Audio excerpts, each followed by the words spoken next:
अस्सलामुअलैकुम दोस्तों और साथियों, उम्मीद है आप लोग खैरियत से होंगे। इस वीडियो में मैंने बात करनी है कि जो डायरेक्टर जनरल है WHO यानी वर्ल्ड हेल्थ ऑर्गेनाइजेशन का, उसका नाम है टेड्रोस घेब्रेयेसस। बड़ा मुश्किल नाम है क्योंकि ये इथोपियन बंदा है और ये बेसिकली एक नॉन फिजिशियन है, यानी एक बायोलॉजिस्ट है, माइक्रोबायोलॉजिस्ट है, और ये डायरेक्टर जनरल है 2017 से। तो इसने एक शायद पहली दफ़ा वैक्सीन के सिलसिले में एक बड़ी अच्छी खबर सुनाई है, क्योंकि मेरा नहीं ख्याल, या मैं अगर याद करूं तो मुझे नहीं याद कि कोई बहुत बड़ी कोई गुड न्यूज़ दी हो इस बंदे ने। लेकिन ये जो खबर है ये बहुत खुशाइंद है, क्योंकि इसने ये कहा है कि 2020 के एंड तक वैक्सीन आ जाएगी, ये इसका ख्याल है। क्योंकि पहले तो था कि शायद वैक्सीन पहले आ जाती, लेकिन फिर जब वो जो एस्ट्राजेनेका की वैक्सीन की कॉम्प्लिकेशंस आई तो उसकी वजह से वो फिर वैक्सीन थोड़ा डिले होती हुई गई सारे मुल्कों की। और इसके अलावा भी फेज़ 3 के जो ट्रायल्स होते हैं वो 3 से 6 महीने लगते हैं उसके जो ट्रायल्स हैं उसके रिजल्ट आने में, और उसका जो रिजल्ट आता है फिर उसका जो एनालिसिस होता है तो उसके बाद ही जाके अप्रूवल मिलती है। क्योंकि अभी तक कोई भी एक ऐसी वैक्सीन नहीं है जिसको इंटरनेशनली या WHO ने अप्रूवल दी हो। और मेरी कोशिश होगी कि मैं जितनी भी बातें करूं वो WHO की गाइडलाइन के हिसाब से करूं, क्योंकि YouTube किसी भी वक्त आपकी वीडियो हटा देती है ये बता के कि जी आपने WHO की जो गाइडलाइंस है उनको वायोलेट किया। तो मैं कोशिश करूंगा कि मैं फॉलो करूं मुकम्मल तौर पे WHO की बात। अभी तक कोई एक भी वैक्सीन ऐसी नहीं है जो अप्रूव हुई हो, यानी जिसको फेज 4 कहते हैं। तो इससे पहले का जो फेज है वो है फेज 3, क्योंकि बेसिकली दोस्तों तीन फेजेस होते हैं, और 3 फेजेस से पहले होता है प्री क्लिनिकल में ये होता है कि जानवरों के ऊपर थोड़ा तजर्बा किया जाता है कुछ साइड इफेक्ट देखने के लिए कि, और दूसरा ये देखने के लिए कि एंटीबॉडीज पैदा होती है कि नहीं। और ये जो जानवर होते हैं इनमें माइस यानी चूहे और मंकीज, मकाक मंकीज एक खास किस्म के बांदर होते हैं, तो उनको इस्तेमाल करते हैं। फिर आता है फेज 1। फेज 1 में तकरीबन 100 या 100 के करीब जो लोग हैं उनको ये इंजेक्ट की जाती है वैक्सीन, और फिर उनके अंदर इनका असर देखा जाता है कि एक तो एंटीबॉडीज बनाने का अमल, और दूसरा फिर ये देखा जाता है कि क्या कोई साइड इफेक्ट तो नहीं है। फिर है फेज 2। फेज 2 में कुछ 100 लोगों को ये लगाई जाती है, मतलब 1000 हैं, 1500 हैं, और उनके अंदर फिर वही दोनों चीजें देखी जाती हैं कि सेफ्टी और एफिकेसी, कि कोई साइड इफेक्ट तो नहीं है और किस हद तक ये कारआमद है या एंटीबॉडीज बनाती हैं।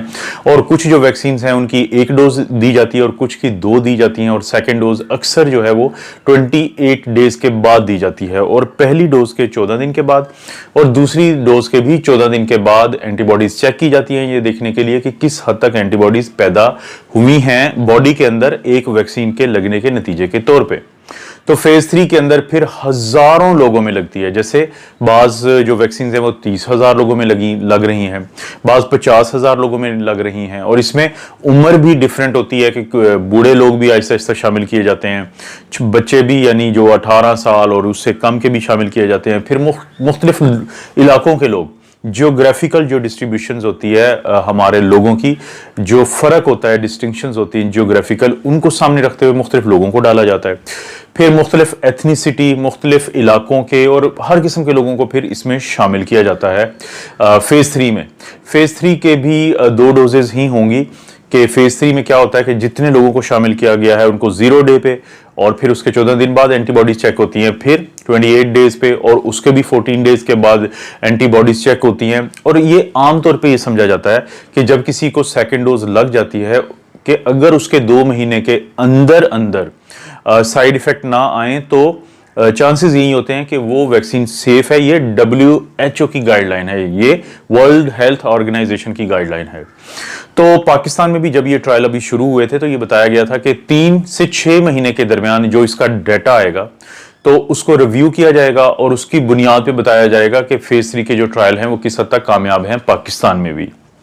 और जो दुनिया की जो बड़ी कंपनीज है, क्योंकि आप सब लोगों को पता है कि इस वक्त काफ़ी ज़्यादा नुकसान हो चुका है दुनिया को कोविड की वजह से, पूरी दुनिया में काफ़ी लोग मुतासर हैं, काफ़ी लोगों की डेथ्स हुई हैं, और सारी दुनिया को ये है कि अगर कोई रास्ता है इस कोरोना की पैंडेमिक से बाहर निकलने का तो वो है वैक्सीन। और वो साथ साथ क्या कर रहे हैं कि जो इंटरनेशनल इदारे हैं जैसे कि CDC है, FDA है और WHO, ये साथ साथ जो डाटा है उसको एनालाइज भी कर रहे हैं ताकि वक्त ज़ाया ना हो और फेज़ 3 के डाटा को साथ साथ देखते जाएं।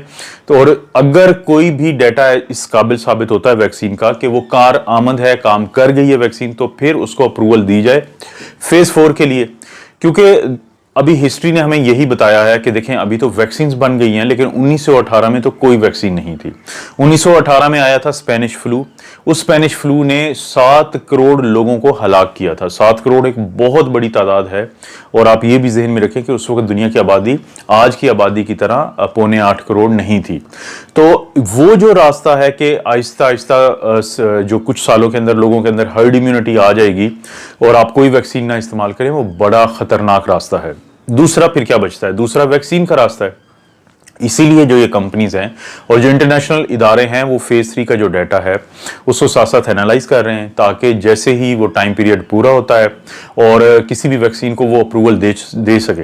अप्रूवल के बाद ये वैक्सीन आ जाती हैं मार्केट में और जब ये मार्केट में आती हैं तो इसे कहते हैं पोस्ट मार्केटिंग एनालिसिस, यानी फेज़ 4 सो कॉल्ड जो फेज़ 4 है वो जब मार्केट में आ जाती है, साथ साथ लोग इस्तेमाल कर रहे हैं, तो उस वक्त भी ये जो कंपनीज और इदारे हैं ये साइड इफेक्ट्स पे नजर रखते हैं। और बहुत सारी दवाइयां हैं तारीख में कि जिनको मार्केट से उठा लिया गया क्योंकि उनकी जो फेज़ 4 थी तो उनमें कोई प्रॉब्लम आए थे। जैसे रोफिकॉक्सिब है, एक बड़ी मशहूर दवाई थी दर्दों की कि उसकी वजह से हार्ट का प्रॉब्लम बनता था। फिर इसी तरह से एक शुगर की एक दवाई थी गोली, उसको भी फिर मार्केट से वापस ले लिया गया।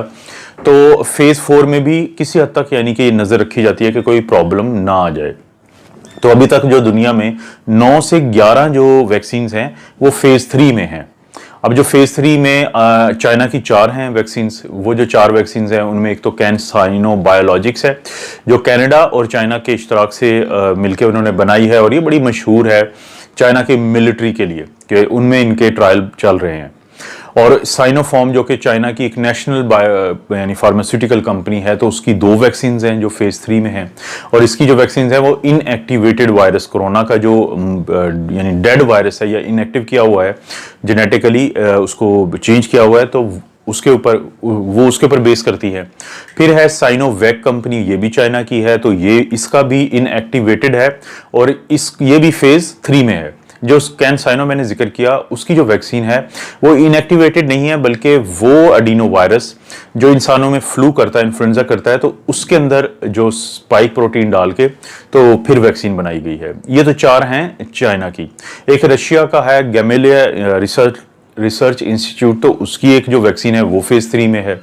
और इनमें से दोस्तों ये भी याद रखें कि रशिया और जो चाइना की जो 2 से 3 यानी वैक्सीन हैं ये अपने अपने मुल्कों में इमरजेंसी यूज़ ऑथराइजेशन के तहत इनका इस्तेमाल भी है। और मैं इस पर बहुत ज़्यादा बात नहीं करूँगा क्योंकि ये WHO की इतनी ही बात है, क्योंकि इसके बाद फिर वीडियो रिमूव हो सकती है। अच्छा, तो फिर दोस्तों आती है बारी बरतानिया की वैक्सीन है एस्ट्राजेनेका और ऑक्सफोर्ड की, वो भी फेज़ 3 के क्लिनिकल ट्रायल में है। और वो साउथ अफ्रीका में भी उसके ट्रायल हैं, UK में भी हैं, इंडिया में भी हैं, ब्राज़ील में भी हैं। तो वो भी बहुत ज़्यादा तेज़ी से अपने ये मरहले तय कर रही है। उसके बाद हैं अमेरिका की कुछ कंपनीज। एक ऑस्ट्रेलिया में भी बच्चों की एक जो ट्यूबरकुलोसिस की BCG वैक्सीन थी, तो उसके ट्रायल जो है वो फेज़ 3 में हैं। वहाँ पे एक चिल्ड्रन जो हॉस्पिटल है और जो एक कंपनी है मोड्रॉक, तो वो इसको कैरी कर रही है। अमेरिका में सबसे मशहूर तो मॉडर्ना है कि उसकी जो वैक्सीन है वो फेज़ 3 में है और उसकी वैक्सीन है मैसेंजर RNA को वो यूज़ कर रहे हैं, नई टेक्नोलॉजी है। इसी तरह एक और कंपनी है वहाँ पे फाइजर, वो जर्मनी की कंपनी है बायोनटेक, उसके साथ मिलके, तो वो भी एक फेज़ 3 पे उनकी वैक्सीन है।